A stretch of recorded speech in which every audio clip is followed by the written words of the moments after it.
Tindakan saudara Yusuf berakibat kepada Yusuf dijual, menjadi hamba di Mesir, digoda oleh istri Potifar dan dipenjara. Alasan ini lebih dari cukup untuk Yusuf menaruh dendam dan membenci saudara-saudaranya. Tapi Yusuf memilih menerima dan mengampuni saudara-saudaranya. Bagaimana hal ini bisa terjadi? Ayo kita simak ulasannya dalam video berikut ini.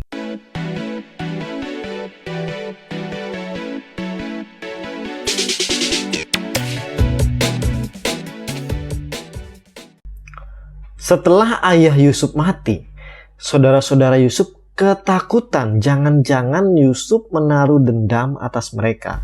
Kita bisa perhatikan dalam Kejadian pasal 50 ayat 15. Ketika saudara-saudara Yusuf melihat bahwa ayah mereka telah mati, berkatalah mereka, boleh jadi Yusuf akan mendendam kita dan membalaskan sepenuhnya kepada kita segala kejahatan yang telah kita lakukan kepadanya. Namun, Yusuf memilih bertindak berbeda. Mengapa ini terjadi? Pertama, tindakan menghakimi adalah hak Tuhan. Yusuf memiliki kesadaran bahwa di balik semua kejahatan saudara-saudaranya terhadap dirinya, ada Tuhan. Dan Tuhan punya hak untuk melakukan pembalasan itu. Yusuf berkata demikian, sebab aku inikah pengganti Allah. Hal ini sesuai dengan firman Tuhan dalam Roma 12 ayat 9. Saudara-saudaraku yang kekasih, janganlah kamu sendiri menuntut pembalasan, tetapi berilah tempat kepada murka Allah. Sebab ada tertulis, pembalasan itu adalah hakku. Akulah yang akan menuntut pembalasan, firman Tuhan. Inilah salah satu kunci Yusuf mampu melewati semua tantangan yang terjadi di dalam hidupnya. Ketika dia dijual ke Mesir, ketika dia digoda tante Potifar, ketika dia berada dalam penjara, dia tidak memiliki dendam itu. Yusuf tidak mau mengganti peran Allah dalam hidupnya. Sehingga dia percaya bahwa Allah tahu dan pasti Allah akan bertindak atas saudara-saudaranya.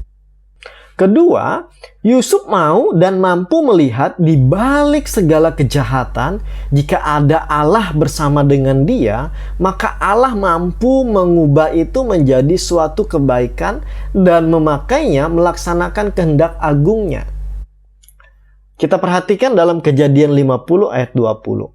Memang kamu telah mereka-rekakan yang jahat terhadap aku, tetapi Allah telah mereka-rekakannya untuk kebaikan dengan maksud melakukan seperti apa yang terjadi sekarang ini, yakni memelihara hidup suatu bangsa yang besar.